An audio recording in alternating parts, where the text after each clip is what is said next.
Good morning, good afternoon, good evening, everyone, and welcome to our Global FP&A Trends webinar, which is devoted to the interesting subject of FP&A transformation through effective organizational structure.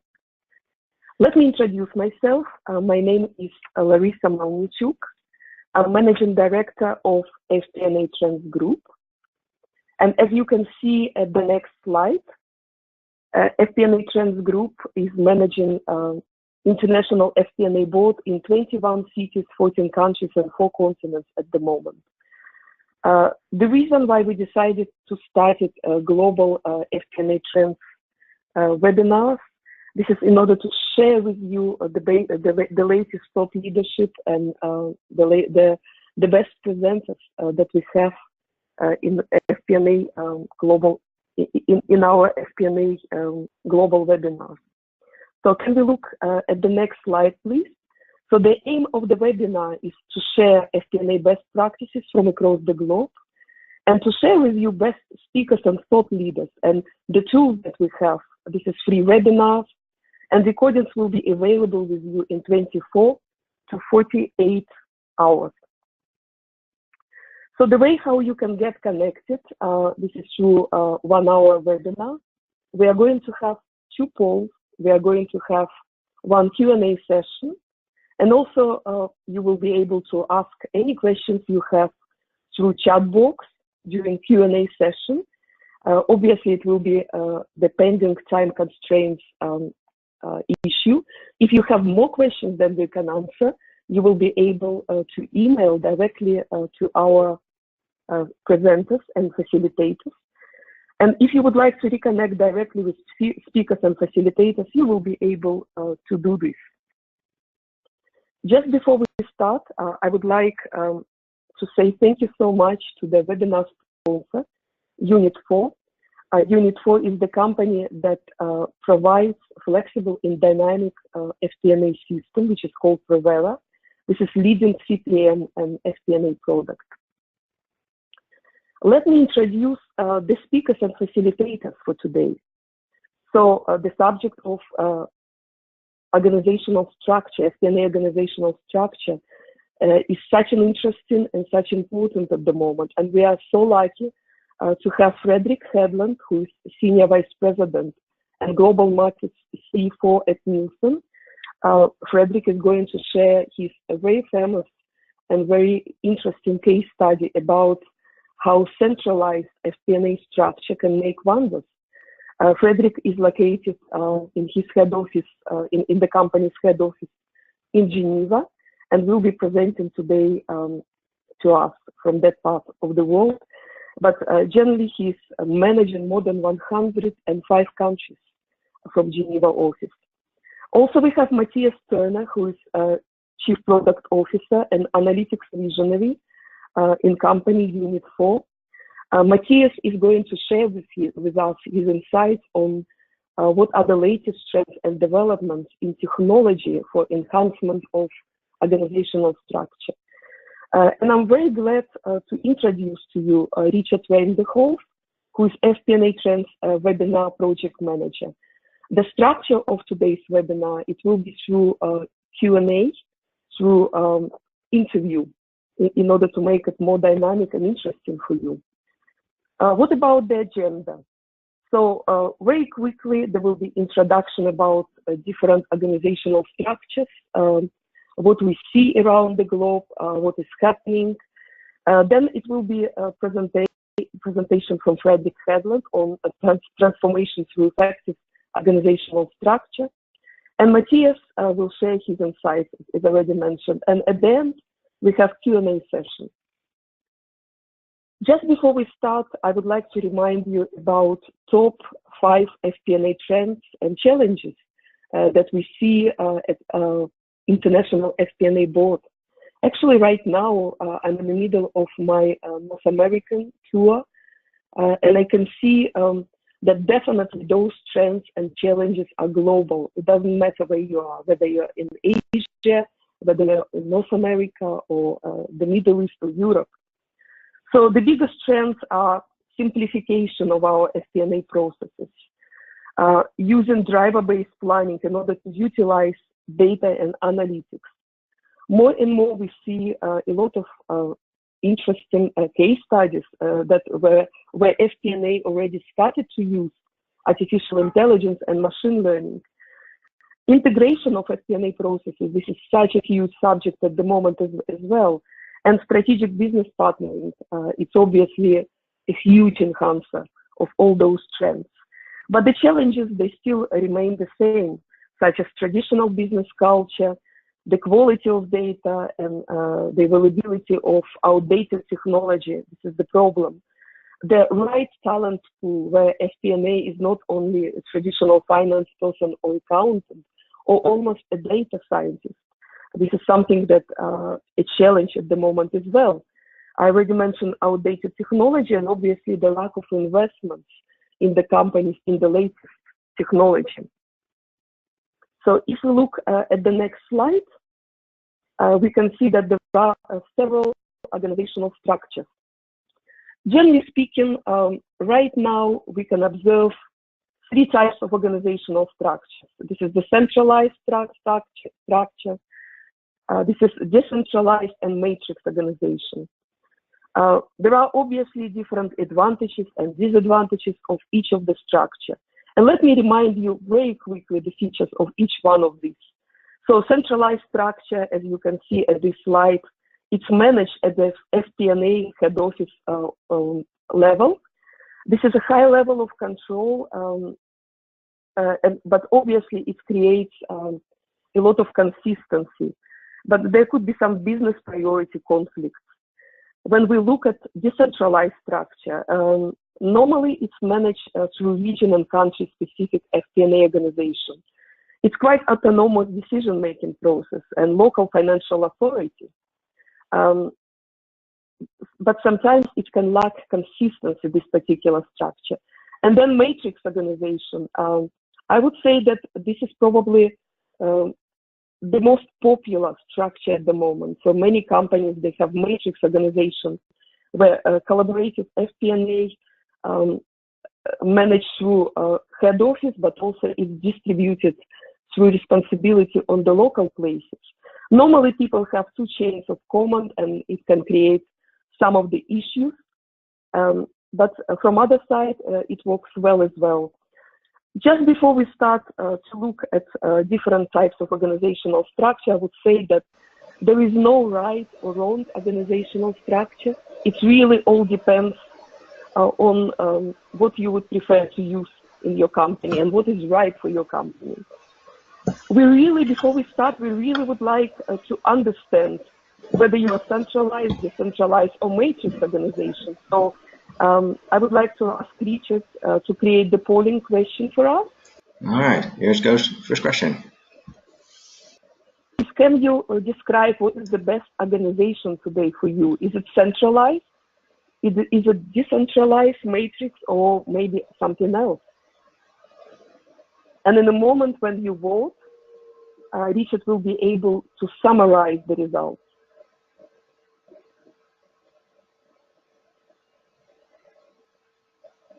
So I think we can summarize now.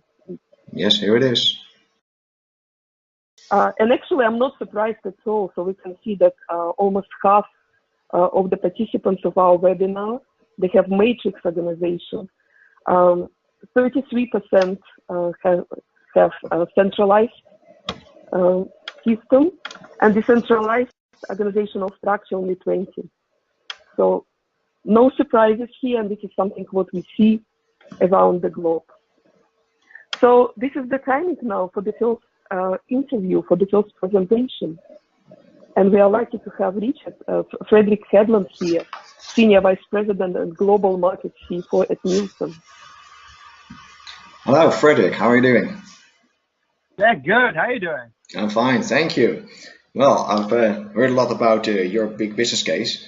So, of course, effective organizational structure, you've been implementing something around 100 countries. So, my first question would be, of course, why change? It's a large corporation. Things are always working very well and smoothly. So what were the reasons for you to start a whole transformation process? Yeah.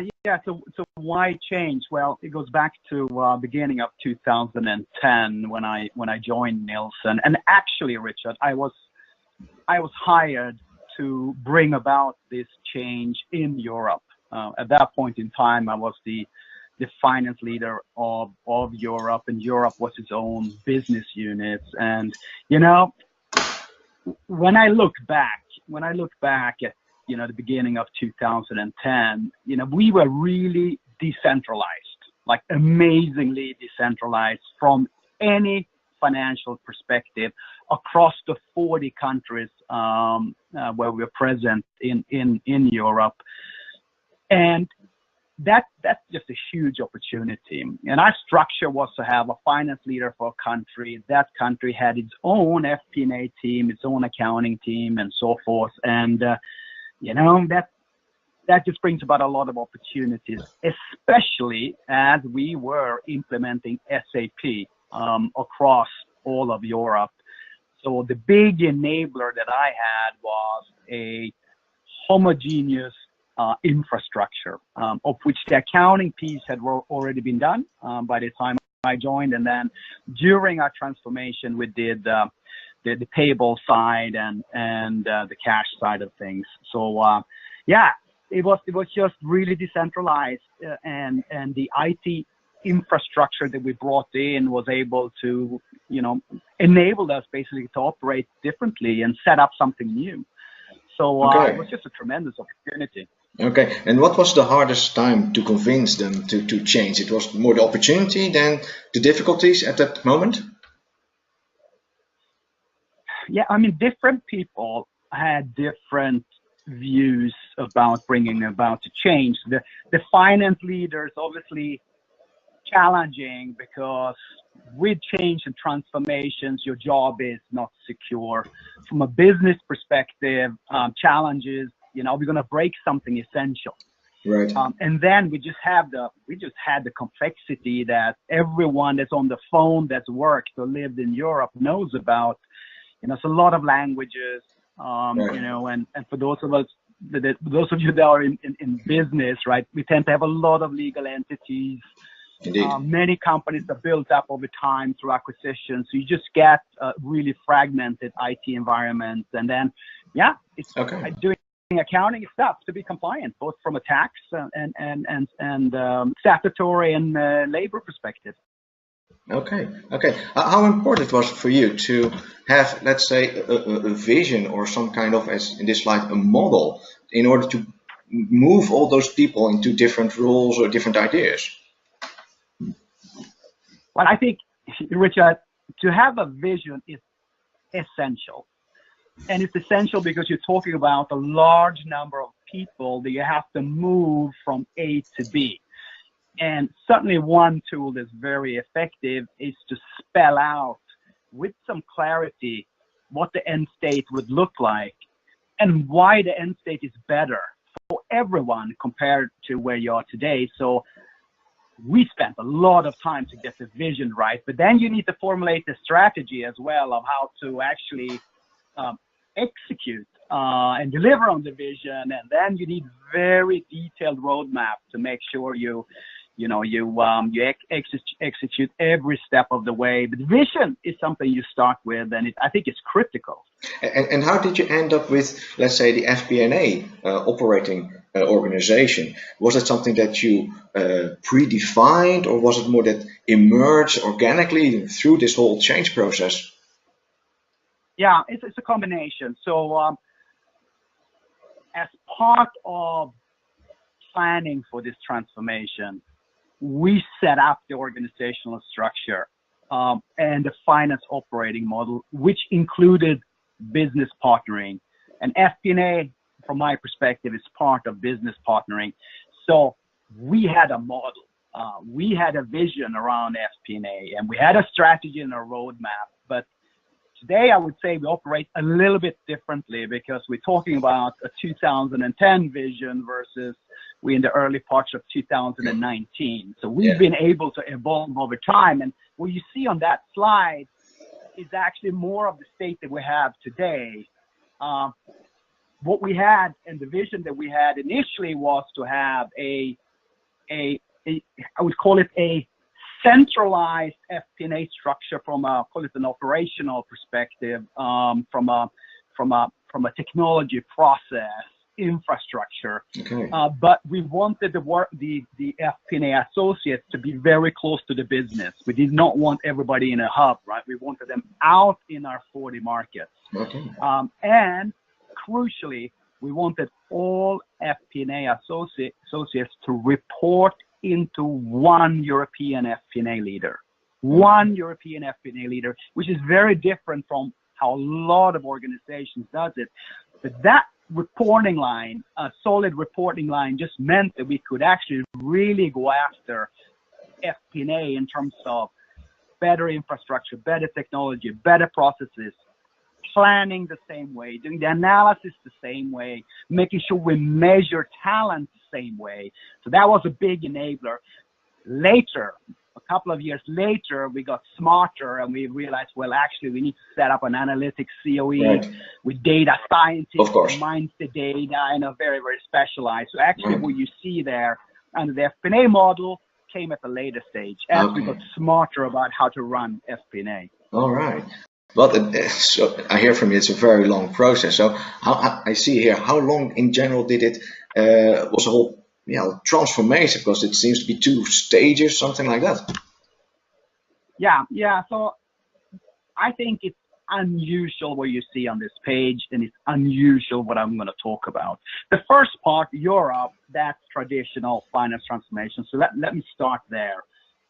In Europe, we started, and it was a very defined scope of the European business units with the 40 countries and the 200 finance associates. So that took 2 years to get it done. 6 months to plan. Like, that's a long time. We spent the full 6 months, a handful of us locked in a conference room, just figuring out the vision and the strategy and the roadmap, and so forth. And then it took about a year to execute on what we wanted to do. And then it took about 6 months to clean up challenges that just emerged, things that we broke. So it was really a 2-year process. And then it took some time before we replicated the structure. And that's what's unusual. And that was not the plan. The plan that I had was we go Europe and we go, everywhere else, we just layer in over time. But, our CFO at that point in time, he wanted the other business unit CFOs to have a say, if they wanted to embark on the finance transformation or not. And, they chose status quo. So it took until we reorganized the business units away from regions into more global business units. And then I became responsible for one of the global business units. Then I could start to implement the model, right? And then it's been replicating through. But it's more through, myself navigating through the Nielsen's global organization, just being able to replicate. But it's quite powerful to do it this way as well, because you don't break anything. You sequence it in quite a logical fashion, but you obviously leave benefits. If we would have done it faster, we could have gotten more benefits faster as well. Yes. But it's an interesting way of doing it. Yeah, you probably had some surprises along the way also, because you bump into people and you bump into systems and activities and business also on a daily basis. So did that also sort of hinder, or did it also facilitate the need to change for other people? Yeah, I think it's a combination. You have a combination, but certainly the challenges that you meet, you can solve a lot of them through a transformation, because in a transformation, you have to make sure you get the right resourcing and the right funding. And with resourcing and funding, you can do a lot of things that you might not be able to do in a business as usual state. All right, interesting. In general, now you come from, you have your plan and then the solution until the implementation. So how can you describe that? Because people are involved in this process and you have all those waves as you presented it on how things really in the end are rolled out. Yeah. So if you look at this slide on the left hand, solution highlights, I think that's a pretty good summary, right? So we spent 6 months figuring out, what do the best companies do? We did not only benchmark cost inefficiencies internally. Yes, of course we did, but we did a lot of external benchmarking.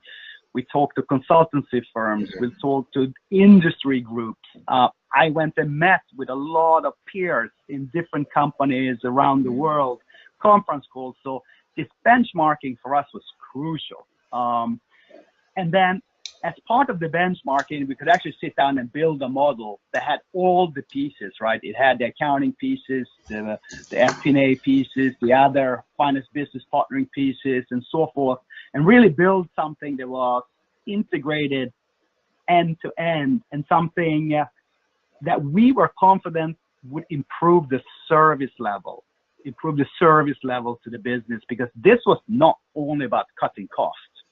No.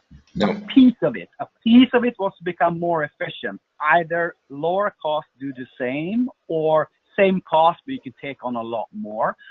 But another big piece was really to improve the service level. All right. And then, just to talk you through a few more of these points, we're going to talk more about managing change, but it's really difficult to go through a project like this from an individual perspective. So change management was central to our project, and I'll touch on that a little bit later on. Yeah. And then, Richard, as you and I have discussed, just having the projects being run professionally with dedicated resources is absolute key, because there's so many moving parts in a big project like this. Yes, I imagine. I also went through organizational change, and you get just a lot of training, etc. But you really need to have that strong leadership during those change processes, because also each company somehow has a different culture, again, from the people themselves. Yeah. All right.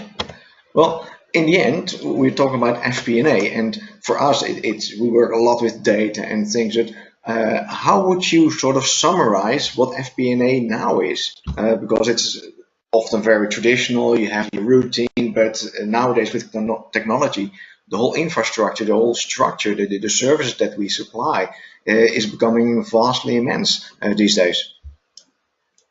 Yeah, no, and very true. So from my perspective, we have a very strong FP&A culture today. In our company, FP&A is really well respected by the business. FP&A owns the truth about the numbers. It's absolutely critical. And over time, we've been able to evolve the FP&A structure from being, in the beginning, was a little bit more reporting, a little bit more backwards looking. Then we were able to focus on processes that in the end will help the commercial and the operating team. For example, simplify forecasting, making forecasting much more accurate, but also simplifying the input element. The same for the annual budget or the annual operating plan.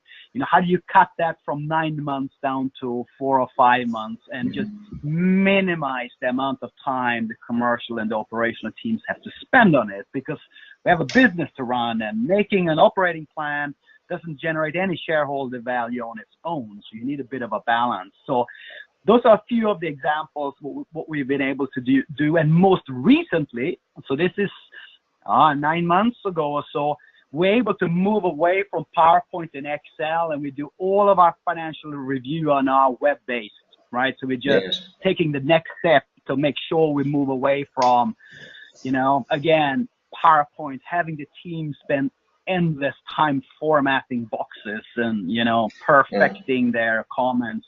Now we cut the time to do this review by more than a half in terms of the input, and we cut the time by more than a half in terms of having the reviews, just because of efficiency. So those are a few examples of what we've done in FP&A, and obviously everybody feels this, and that's why FP&A is so valued today. Right. So probably you will also be really, or let's say the finance business partnering really is going to point where they are very close to all kinds of operational managers and not just accounting or treasury. They're just getting much more involved, I imagine, with other parts of the company and not working that much, let's say, on collecting data, processing them in Excel sheet and create wonderful presentations.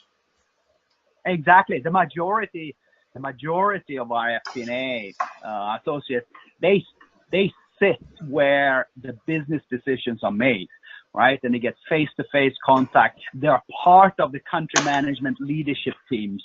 They have very important roles, and they get fed from the center in terms of the reports, in terms of the self-service analytics they can do, in terms of the setup for the operating reviews. As much as possible is pre-populated from the center, right? So the goal is to have a small central team that works on efficiency, and that efficiency you can get today leverage across more than 100 countries. But at the same time, Richard, if there's a good idea in one of the countries, the center will listen to it, and if that is the new best practice and the new best idea, that gets rolled out to all the 100 countries. Oh, that's very interesting. That's very interesting. So you get also sort of people become incentivized to keep on evolving the system a long time. Yeah. The majority of the good ideas today comes outside the center because we have more critical mass out there. And that critical mass, although it's fragmented across more than 100 countries, they work day to day, and they go out and they listen to the webinars like we have today, and they come with ideas saying, guys, we got to do something different. I have a pain point. We need to solve it. And then they come back to the center. We resource the project and see if we can improve something. So it's very powerful to utilize all the best brains, regardless if they are in the center or not. Right. Yeah, very great. As I understand, you're structuring the business where everybody can participate, and the slide that you presented me really sort of summarize it for also outsiders on what is FP&A and what is the finance organization and how do they work. Could you elaborate a bit on this? Yeah, and there was an interesting case study made by Gartner. They came and visited in the summer of 2018 to follow up on a case study they did in end of 2010 when we did the original Europe finance transformation. They wanted to come and see the state of the finance function today. And, so I just copied one of the charts onto this presentation, and it's called the Agile Finance Operating Model, the case study. And what they took away as being fairly unique was that we can go through big business restructuring and business unit changes today, and there's a very small number of people that will have to change jobs. And I've been through 3 big restructurings in the last 3 years, meaning big that business units gets consolidated and business units change. And those tend to be pretty big, and they impact finance. Now, what we've seen with our setup, a very small percentage of people actually have to change their jobs and the job descriptions. And that's given us tremendous confidence because no matter how we organize, the majority of the people will continue to do their day-to-day job. They will not get caught up in the restructuring, right? And that's giving us tremendous momentum through pretty big changes. And as we know today, the world is changing quickly. Companies are changing quickly. Restructuring are happening more often. And if you're not set up in a way that you can actually isolate or isolate most of this change, it's just massively disruptive for the finance function. And I'm just fortunate today to have a setup that we've proven that, it's like perhaps 10% of all the finance associates. So I have 650 people across, a little bit more than 100 countries. You take 10% of that, not even, probably 5% of that will have to change their jobs, their reporting line, but the rest stays fairly consistent. And that gives us power through any reorganization. Yes, indeed. It seems really that finance sort of the consistent factor, even if there's change. And that, of course, gives a lot of confidence also to the business leaders. All right. Exactly. Again, we invest a lot in people and other things. So when you talk about creating value, you also talk about the investment, the fundings, and the returns. How would you summarize it after these 3 years of investing in people and systems? What was the funding or the investments, and what was the really returns? Yeah.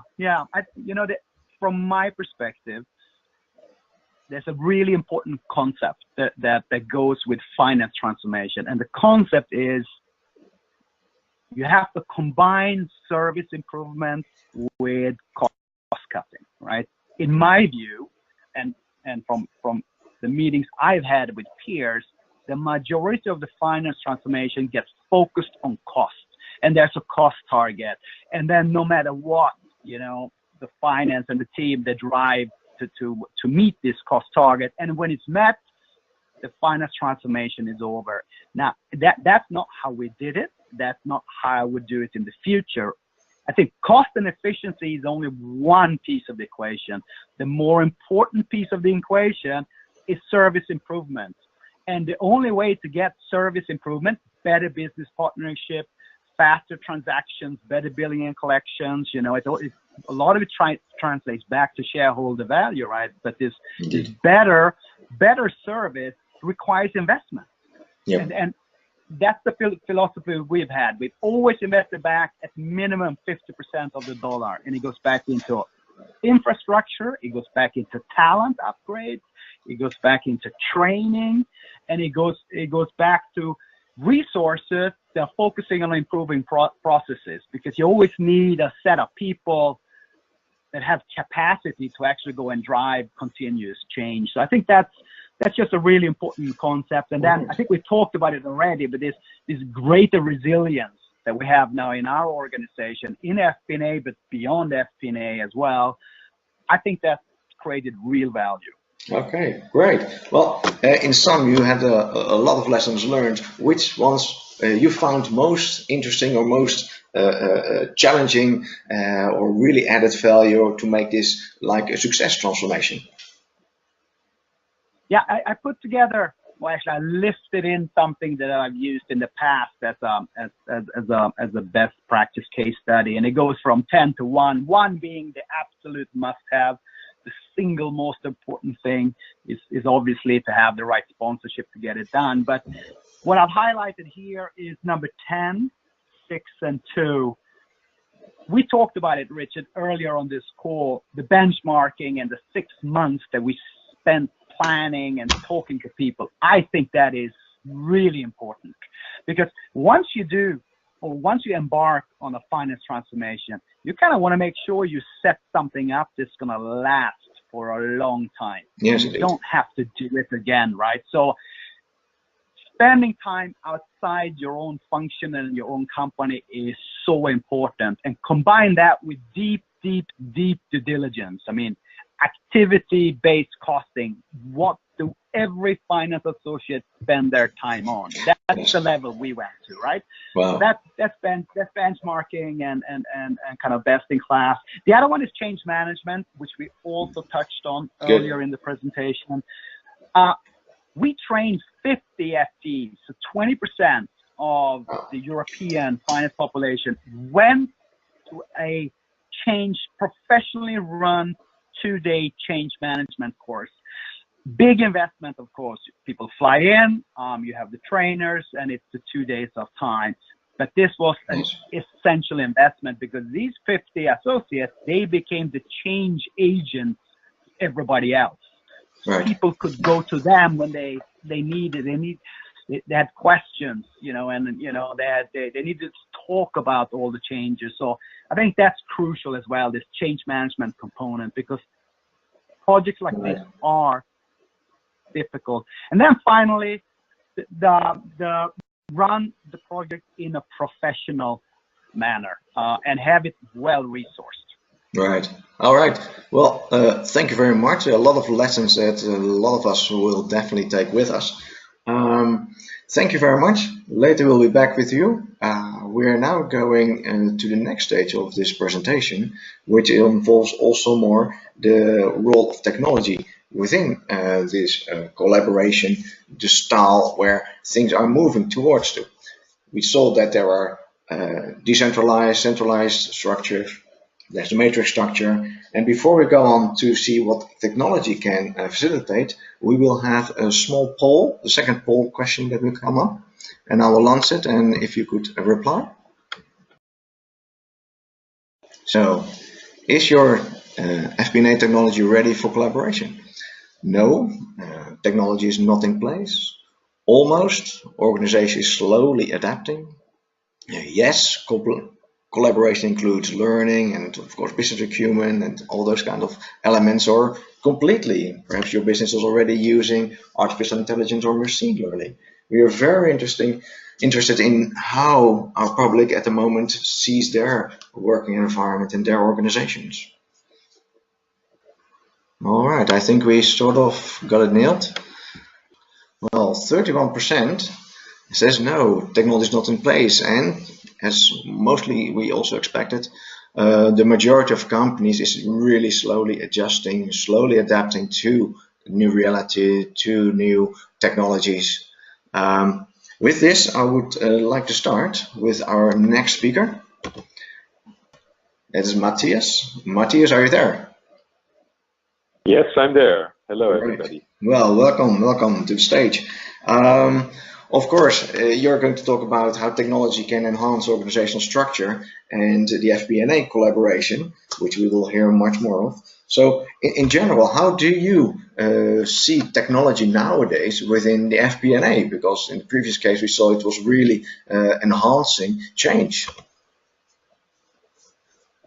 Well, I think it's one of the most important drivers and the most important enablers for having modern FP&A processes and tools within any institution. So, yeah, as I said, I think actually new technology is a facilitator for any modern organization, and this is true for the part that is dealing with FP&A. And this is true for a decentralized, for a centralized, or for a matrix organization. And I have three examples that can show a little bit what I'm talking about. So one is collaboration, one is enablement, and one is self-driving software. So if you look at collaboration, we already have the situation today that things like instant messaging, screen sharing in a way that you do not have to set up a kind of a meeting, but you can instantly share your screen with a colleague who is working in a completely different location, and maybe also combine it with an integrated video call, is something that we use in our daily business already. So I think this is already the basis for a big portion of the work that is going on within our organizations. And it's a very good example of how technology is enabling here and is making things possible. Probably the innovation for collaboration is not so much regarding the core functionality, because that's already there. I think the pain today is more that it's not stable enough. So I think everybody had experiences with Skype sessions breaking down suddenly. And also mobile connectivity is a big topic. So if you get used to these tools, then of course you also get used to using them wherever and whenever you want. And if you're in a car and your mobile connection breaks down or your data bandwidth is just not big enough, that's definitely a pain. So I think that's also the spaces where we will see future innovation, technological innovation that will help even more to collaborate. And it's actually all following one single goal. It's the possibility to collaborate with anybody, anywhere, and anytime is also something that we could add. Yeah. Yeah. So a second thing is about enablement. So there are a lot of processes within software applications and also outside software applications or across software applications within our companies. So let it be something where you want to get an approval for some holidays, or where you want to get an approval for hiring a new person for your team, whatever it is, there are certain things that you have to do in a certain order. So there are rules that you have to be aware of, and not everybody knows what these rules and what these steps are. And the innovation here is that with the digital assistants and the chatbots that we see more and more popping up within companies. One example is the Unit 4 chatbot Wanda, which can also be used in connection with FP&A questions, of course.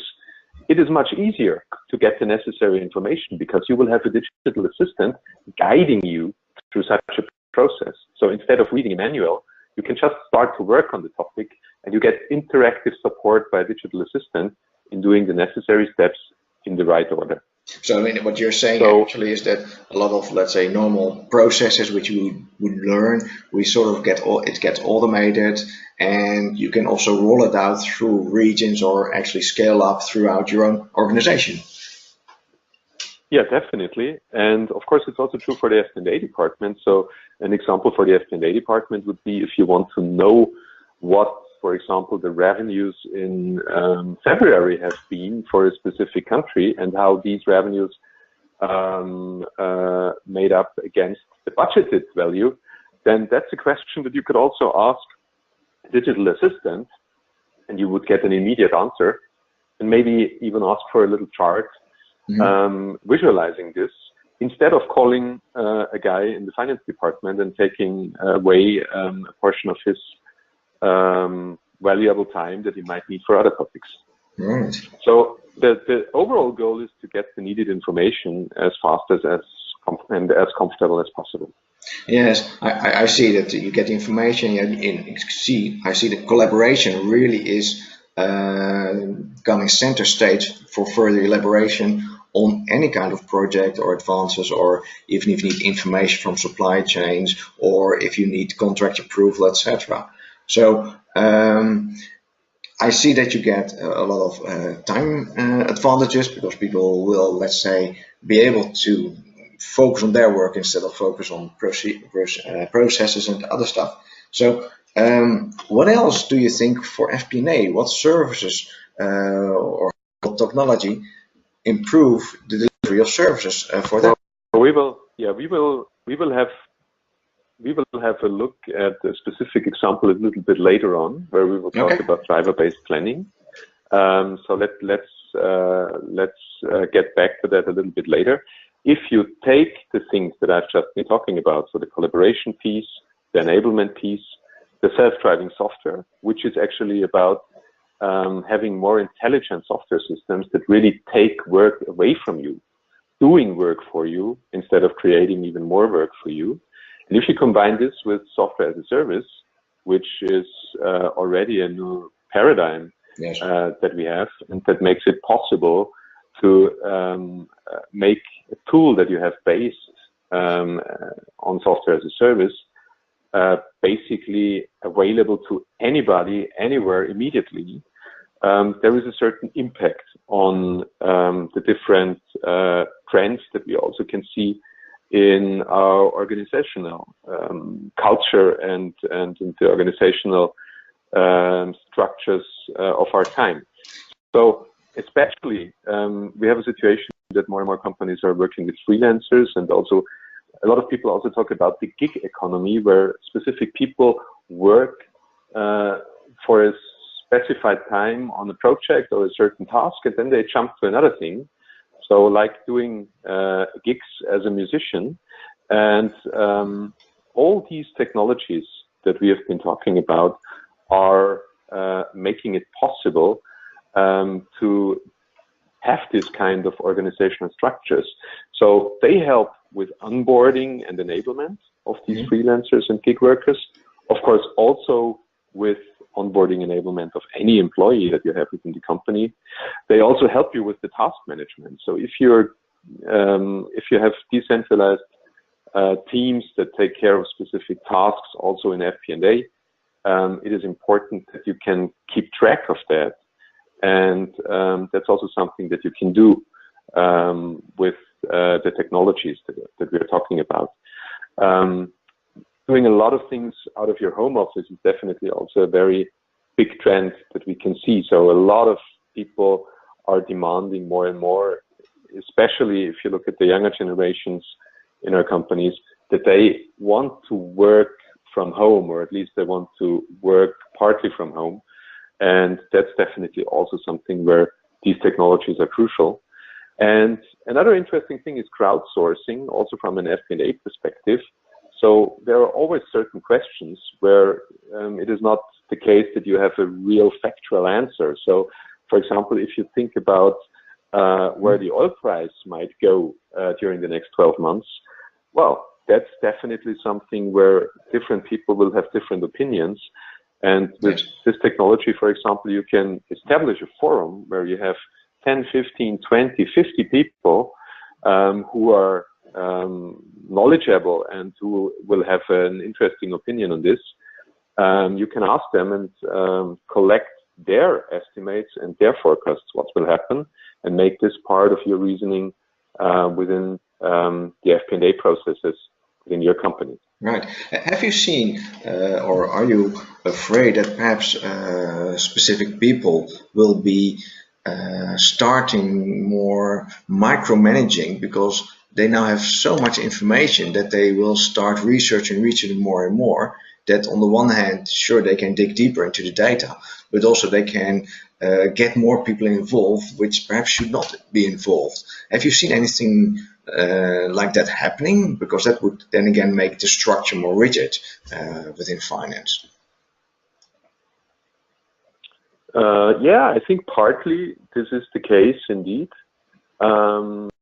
And at the end, I think it's, of course, always about also a certain decision on how you want to handle specific things within your organization, and also the discipline to do that. So yeah, definitely, you can see that, and it's the question how you deal with the situation. Okay. Well, interesting. Let's go to the more example. You talked about driver-based planning, which within FP&A is sort of the future to be, away from traditional budgeting and other methods available. So with an example like this, which departments would now be involved? Because the data is there and many people will be accessing the way of, okay, where are we going? There's going to be a lot of input. How things are normally managed these days? Well, I think if you look at driver-based planning, it's a very good example for how important collaboration is on the one hand, and on the other hand, how important it is not only to define a budget figure, but to really reflect and think about how this figure comes together. And if you look at driver-based planning, there are a few elements that you can see in this little chart here. Yes. So the first one is that you work with a defined logic and application that you use for this driver-based planning. And where certain things like, for example, the calculation, how a specific deal for a software company translates into revenues, into subscription fees over the next years, into the annual recurring revenue, how the churn will be, is not part of the discussion anymore because it has been defined. And you can use the calculation logic. So you can really focus on the underlying assumption of your planning, and you don't have to discuss again and again how the calculation rules are. In the next step, the important thing is then really to deal with the assumptions, and I think that's the core topic. Yes. So if you look at the driver-based planning, let's say we talk about a sales plan where we say, okay, we have a team of 180 quota carriers in sales. That's the little dialogue that you can see at the upper right-hand side here. And well, these 180 quota carriers with the new product functionality or feature that we're going to offer will be able to increase their win rate. So from 33% that they have today, they will be able to increase their win rate to 40%. And this will result in an additional sum of 25k euros of bookings per month per quota carrier. So that's a really, really interesting thing that is at least as important as the number that is the result of this whole calculation. So to work collaboratively on these assumptions and to define which assumptions are the ones that we want to take into account is really core for driver-based planning. And of course, also to comment this and to document it so that at a later point of time, you can still understand what the reasoning was. Yeah. And in the next step, it's also important to simulate the impacts. So what would the situation look like if the win rate would not increase by 7%, but only by 4%? So what's the elasticity in terms of influence of a driver on a final result, to play around a little bit with this and to get a feeling how strong will a change be if you have a change in the driver. Right. Do you have a question, Richard? Yes, it does. The one thing I think always, also from a risk management point of view, next to forecasting, all these assumptions, of course, are, I think, now nowadays a result of a conversation. You know, you have the narrative when you have the results, but before that you have the planning assumptions. And do you also see that people outside FP&A, or let's say more non-accounting financials, are getting involved into this planning, because it means what I see, that technology is actually forcing them to get into the business, to understand the business processes themselves and legal constraints and commercial interests, etc. Do you also see that happening, that the scope of the financial is widening up as also the department is opening their doors? Oh, definitely it is. So that's definitely the case. It's getting more and more interdisciplinary.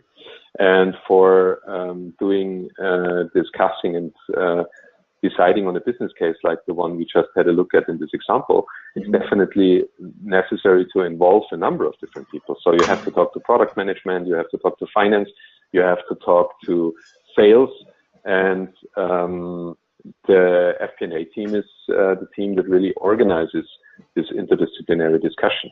Okay. And at the end, what you also need, can you stay with the slide just for one more second?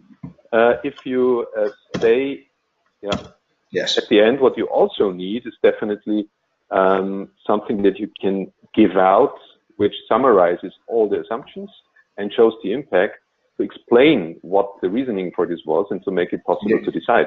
Yeah. And that's also something, in a good system, you should spend less time on creating this final report and summary that, of course, has to look nice and has to have all the important information in a way that people can really understand it. Yes. The system should produce a good technology for FP&A, should produce this kind of report out of the box if you have made and done your assumptions and filled in your numbers. All right. Well, very briefly. So that's it about driver-based planning. Yes, very briefly. Because of course technology and people, sometimes they mix. So what do you see, very briefly, the challenge ahead for FP&A and also the superiors working there? Well, I see, and that's especially the case if we talk about artificial intelligence, which is definitely a big topic today, that there is quite some fear around, fear of the unknown. So when we talk, for example, about using artificial intelligence to do forecasting, to use it for other topics, then a lot of people ask, why should I trust the black box? I don't know exactly what's going on in there. And this artificial intelligence might take over things and might produce results, but I don't have a clue where they come from. And another common fear is also that people are really in fear of their jobs to some extent. So there are people who say, if this goes on like it does at the moment, what will happen to my job 5 years from now? Will this be something that an intelligent software system will take over? So that's two very common fears that I see there. All right. And actually, if we look at the answers, it is indeed the case that artificial intelligence cannot really explain itself very well. So artificial intelligence can come up with results, but it's not really possible to explain why it came up with these results. So it's not able to explain to you, well, I thought about this and I thought about that, and because of this reasoning, I think that the revenues will go up by 10%. This kind of reasoning is something only a person can give to you. So the only way to create trust in the system is really by experience. Using it, seeing that it works, and at some point gaining trust because it really works and it gives you good quality results. And another bottom line is that artificial intelligence is still relatively silly. So I think instead of taking over jobs, it will just create space, because it can take over the more simple jobs so that there is more time to focus on the more value adding and also more sophisticated things in the FP&A spectrum that only people can do. Yeah, indeed. Actually, what I find very interesting in your last slide is that all the scientists, data scientists, AI experts are actually what is happening. If you look at the previous presentation, people now work directly in the systems and they do not spend hours and hours with Excel anymore, because they are starting to learn to trust the systems and they see that all the data and information is there. So very briefly, you actually are confirming that companies which are ahead of the curve are already working in this way. Well, I mean, what we already see today is that a lot of companies start to hire teams of data scientists and artificial intelligence experts to deal with the topic.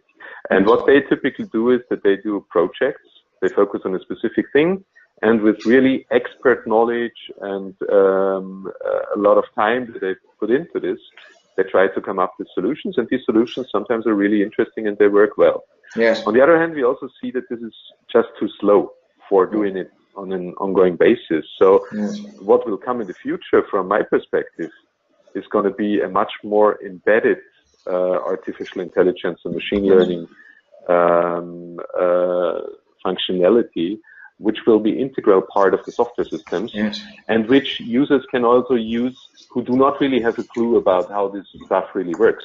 Indeed. So where a user can decide, okay, I have information, historical information, where I think it has a relation to what happened on our bookings and revenue side, and I just want to feed it into the system and try it out and see what kind of a result will I get. Will the forecast will be of better quality or not?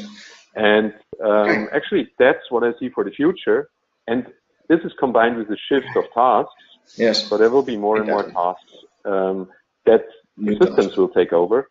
Again, to give the people who do the sophisticated things more time. Okay, I have to leave it at this. We would for sure talk for many more hours on this, because so many things are happening today. We need to round it off. I don't think we have time for the Q&A, but along this, I think some final thoughts are in place. As Larissa also said in the beginning, there's no right or wrong organizational structure, as we saw that technology really makes the organization fluid.